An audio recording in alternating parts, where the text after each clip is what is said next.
Olá, este é um programa especial dedicado à apresentação de produtores e artistas de Maringá e região.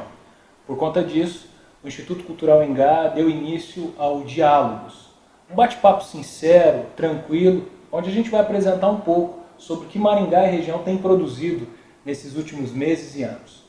Hoje nós estamos com a Rachel Coelho, produtora, jornalista, responsável pela Dois Coelhos Comunicação e Cultura. Responsável também pelo projeto Só em Cena, mostra de solos e monólogos, que foi realizado pela primeira vez em novembro do ano passado, por meio da Lei Rouanet, com patrocínio de algumas empresas locais e diversos parceiros. Rachel, seja bem-vinda ao Diálogos. Obrigada. Rachel, você que tem trabalhado especialmente com a produção de espetáculos de teatro, o que você tem sentido da cena na cidade de Maringá nesses últimos 2 anos em específico? Olha, eu acho que a gente está com uma cena bem interessante, que tem sofrido já algumas modificações como reflexo do curso de artes cênicas da UEM.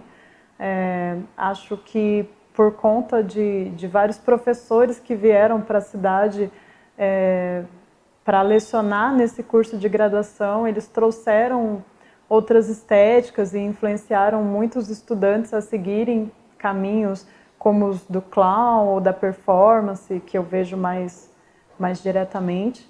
E eu acho que tem aumentado cada vez mais o interesse por novas estéticas, por novas propostas, mas acho sim que é um movimento que ainda precisa amadurecer, né? Então acho que é uma coisa que ainda está em gestação, digamos assim. Como é que foi para você fazer uma mostra de solos e monólogos numa cidade que é tradicional? Queira ou não, é um formato diferente que você apresenta para a cidade. Basta dizer que nós não temos na cidade nenhum teatro em formato de arena, né? Porque acaba limitando muito a apresentação de novas linguagens. Mas como é que foi para você produzir esse projeto, que foi Só em Cena, e ao mesmo tempo ter um feedback das pessoas enquanto espectadores? Foi bem bacana, assim, eu fiquei bem feliz com a realização da Só em Cena. Eu espero que seja um projeto que a gente consiga manter e aumentar e melhorar cada vez mais. Eu esperava ter mais público ainda, mas claro, a gente quando propõe esse projeto nesse formato sabe que vai enfrentar algumas dificuldades, alguns preconceitos, porque quando as pessoas pensam em solos e monólogos, em geral elas pensam em coisas monótonas, com muito texto. Eu sei isso porque eu investiguei, né? Antes de propor o projeto, eu conversei com muitas pessoas querendo saber se esse tipo de projeto instigava, se elas teriam interesse e tal. E eu recebi muito esse feedback, assim, não sei, eu tenho que ver e tal. Enfim, e acho que elas se surpreenderam muito, as pessoas que se deram a chance de ir todos os dias, principalmente porque elas puderam ver espetáculos muito diferentes uns dos outros, e com atores, grupos que nunca tinham vindo para Maringá e tal. Foi muito legal, mas o que fica claro é que a gente precisa de mais espaços em Maringá. Você acha que a procura foi maior por acadêmicos de artes cênicas ou de alguma maneira estavam envolvidos na produção acadêmica de teatro ou não? Foi o público em geral que participou da Só em Cena? Eu acho que teve um público bem diversificado. Acho que sim, o curso de artes cênicas, os estudantes de artes cênicas, eu acho que eles deveriam ter, inclusive por obrigação, assim, por exigência curricular, frequentar o teatro.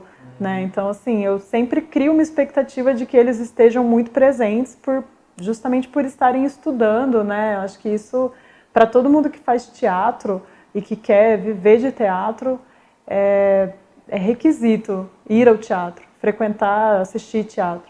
Mas o Só em Cena teve um público diverso, teve outras pessoas que foram, sim. Bom, Rachel, você já trabalha com produção de teatro há bastante tempo aqui na cidade, né? Quantos anos, mais ou menos? Há pelo menos uns 10 anos. 10 anos. Você já viu diversos momentos da produção cultural e artística da cidade de Maringá. Você acha que nós vivemos um momento mais interessante do que aquele que você começou há 10 anos? Eu sou uma pessoa otimista, né? Eu prefiro acreditar que sim, que que é uma linha evolutiva mesmo. Mas algumas pessoas de uma geração anterior à minha falam que nos anos 80 acontecia muita coisa muito legal e transgressora aqui. Depois a cena deu uma apagada, uma esfriada, e eu acredito que a gente está num momento de renovação, né? De retomada. Eu não sei se é otimismo meu, mas é a minha expectativa, sim. Você usou uma palavra que eu acho muito fundamental para a arte, que é transgressora.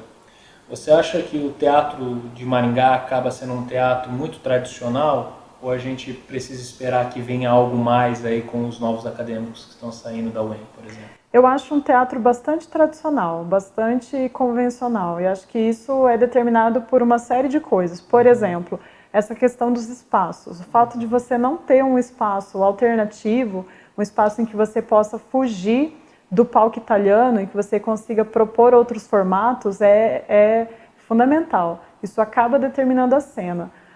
E uma outra questão que eu acho que é inevitável tocar é essa questão do fomento.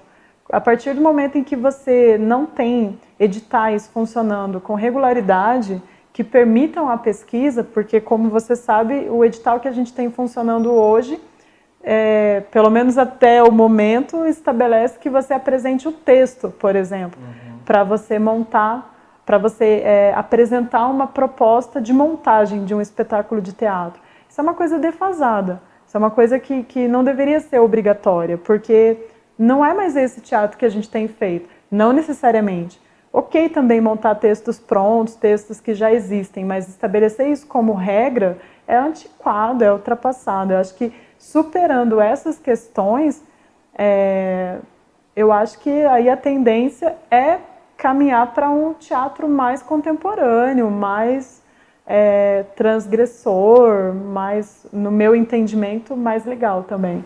Bom, você falou com relação ao edital, nós estamos falando com relação ao edital do Prêmio Aniceto Mate, que é do município de Maringá, Isso. mas você já participou, inclusive, vencendo com outras produções, como no Miriam Muniz, que é um edital vinculado à Fundação Nacional das Artes, a Funarte, um edital, portanto, nacional. E como é que foi circular com a produção do Tempos de Cleo? Foi bem legal, eu acho que ter ganhado esse prêmio da Funarte abriu algumas portas, né? Foi a primeira vez que um grupo de teatro em Maringá foi contemplado nesse edital, a gente ficou muito orgulhoso, não esperava, porque a concorrência era muito grande, é por região, né, que o prêmio é concedido, foram 7 prêmios para montagem em toda a região sul, e que a gente sabe que, né, tem muitos grupos muito legais trabalhando, que mandaram projetos, enfim. Foi um luxo poder montar um espetáculo com recursos para isso, né? Poder passar um processo de 1 ano, como a gente passou com Tempos de Cleo e tal. E a gente ainda está tentando quebrar algumas barreiras, sair de Maringá e acionar um outro circuito, que é difícil quando você não tem um grupo, porque a gente não tem um grupo, né? A gente monta os espetáculos, cada projeto é um projeto, é uma equipe, a gente não se define como grupo. Eu trabalho mais com uma atriz, que é a Márcia Costa, mas cada trabalho que a gente faz tem um elenco diferente. Então, quando você não tem um grupo, não tem uma história enquanto grupo, é um pouco mais difícil sair desse circuito, né? A gente já conseguiu ir para vários lugares, a gente apresentou em Curitiba, em Londrina, em São Paulo, em Canoas, no Rio Grande do Sul, mas a gente está com o espetáculo em repertório, cada vez mais maduro e querendo alçar voos, ir para outros lugares, festivais, enfim. Rachel, você é mais do teatro tradicional num ambiente fechado ou um teatro a céu aberto? E por quê? Pergunta difícil, né? Eu não sei, eu acho que eu sou do teatro. Todas as linguagens, de certa forma, me interessam. o Tempos de Cleo, ele é um espetáculo de rua. E a rua é um desafio imenso, assustador até, porque você tem que lidar com muitas variáveis. Isso, eu acho que do ponto de vista da produção, é bem difícil, assim, bem desafiador. Mas eu trabalho mais, tenho feito mais teatro em espaços fechados, né, para palco italiano ou para espaços alternativos, que acho que eu percebo que uma maior parte das coisas que me interessam trazer para Maringá são para espaços mais alternativos. A gente tem tentado driblar isso, adaptando os espaços ou os espetáculos, né? Você, como produtora cultural há 10 anos, você acha que em Maringá existe um mercado para arte e para cultura? O que eu quero dizer? Nós temos muitas ações que são por meio de fomento público. Então, os editais da prefeitura, às vezes Lei Rouanet, e que os espetáculos tendem a ser gratuitos. Nós temos essa plataforma. E, ao mesmo tempo, nós queremos, de certa forma, criar o valor que a arte tem. E as pessoas entendam que elas precisam pagar por aquilo que elas estejam assistindo. Não que da outra forma ela não pague, mas é uma outra modalidade. O que você acha? Maringá está se criando um mercado, as pessoas estão começando a se conscientizar e pagar para consumir a arte que se é produzida na cidade? Miguel, já tentei pensar muito sobre isso e Maringá para mim é um enigma. Eu não sei o que Maringá se interessa em ver, principalmente pago. Eu não sei o que Maringá paga para ver, sabe? Isso é uma coisa que internamente, assim, os artistas, os produtores, a gente está sempre conversando para tentar entender. Não sei, eu acho que precisaria se fazer uma pesquisa nesse sentido. Acho que existe mercado porque é uma cidade que já está crescendo, né? A terceira maior cidade do estado, é um polo estudantil, universitário, né? Tem muitas faculdades, universidade e tal, muita gente que vem para cá para estudar, vem de cidades pequenas que muitas vezes não tem essa oferta de bens culturais, serviços culturais. É uma cidade que tem muito dinheiro circulando, então eu acho que Maringá tem tudo para ter esse mercado, né? Eu acho que agora, eu realmente não sei, porque boa parte dos projetos que eu faço, que eu me interesso em fazer, que eu me envolvo, eles são gratuitos. Né? Poucas vezes a gente faz alguma coisa com cobrança de ingresso. E ao mesmo tempo que já tive experiências muito boas, já tive experiências bem frustrantes também, de pouquíssimo público pagante. Então, por isso, essa dúvida, sabe? Essa incógnita de não entender qual que é. Né? Talvez seja a primeira frase que você falou, que a gente ainda está no processo gestacional, né, da produção cultural e também do consumo. Rachel, você também foi responsável pelo FOCA, um projeto de formação e capacitação artística de todos os membros envolvidos de alguma forma com diferentes linguagens e segmentos na cidade. O primeiro dele, viabilizado por meio de um edital de fomento da cidade, o Prêmio Aniceto Mate. O segundo, por uma série de dificuldades, você fez na raça ele, né?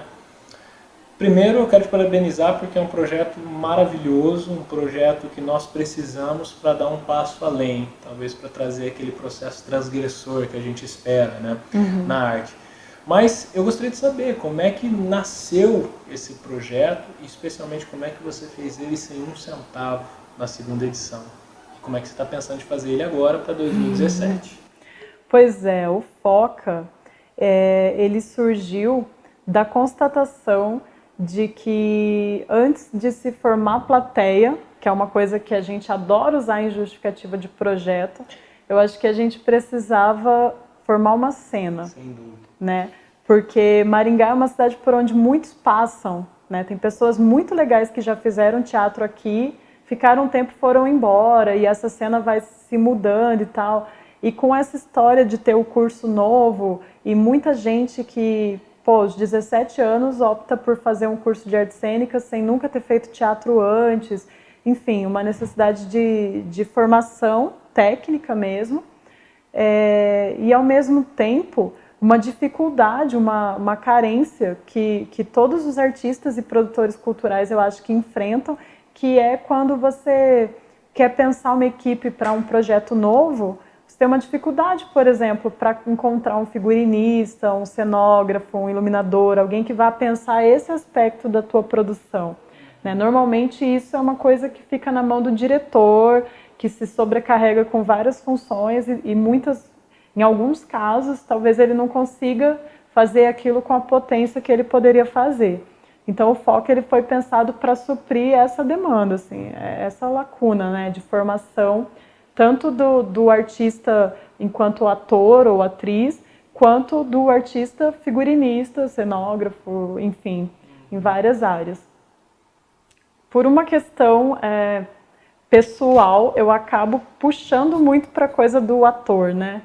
Do artista, do ator, atriz, performer. As oficinas são mais nessa área. Mas, enfim, acho que ele tem sido um projeto potente, acho que ele tem possibilitado muitos encontros de pessoas que já se conheciam, mas se redescobriram convivendo no projeto. Ele dura 1 mês, são várias oficinas. E a primeira edição foi incrível, só mostrou o quanto ele era necessário e bem-vindo. As pessoas se emocionaram muito em vários encontros do FOCA, redescobriram seus corpos, suas dificuldades, né, do que precisam mais trabalhar. Na segunda edição, ele foi possível porque eu encontrei muitos parceiros, pessoas que toparam ministrar as oficinas sem receber cachê, tanto pessoas de Maringá como pessoas de outras cidades, como Porto Alegre, Suzano. Então essas pessoas entraram como parceiros, pagando suas passagens, ou a gente dividiu meio a meio, né? Enfim, tirando dinheiro do bolso e fazendo porque acha que o projeto precisa acontecer. E 2017? 2017, ao que tudo indica, ele vai ser nessa pegada também. Assim, a gente está cogitando ainda a possibilidade de um financiamento colaborativo, ou de uma vaquinha que talvez não supra todas as despesas do projeto, mas algumas, porque, né, mesmo que as pessoas não ganhem cachê, é isso, você paga passagens, alimentação, divulgação, no mínimo, né, abrindo mão de ganhar, enfim, porque ele costuma ser gratuito, né, e a gente está repensando e discutindo com alguns amigos, né, qual que seria um formato ideal, assim, para que as pessoas também valorizem o projeto, para que ele não caia num lugar de, sabe, vai acontecer de qualquer jeito, sabe? Mas a gente está pensando ainda em como viabilizar em 2017, porque não é um projeto muito fácil de encontrar financiamento em função dele não ter um grande público, né? As oficinas normalmente elas são para 20 pessoas. Então se você fizer 5 oficinas, que é de 5 a 7 pelas 2 edições anteriores, você vai atender 100, 140 pessoas. Então é difícil, né, você chegar para um patrocinador propondo um projeto que vai atender 100, 140 pessoas. Muito embora, que eu sempre diga, ele é muito mais amplo do que isso, porque vai reverberar, né?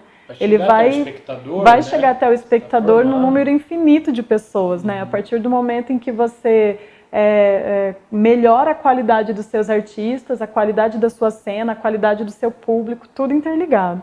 Então, Em 2017 a gente pode esperar mais uma edição do Só em Cena também?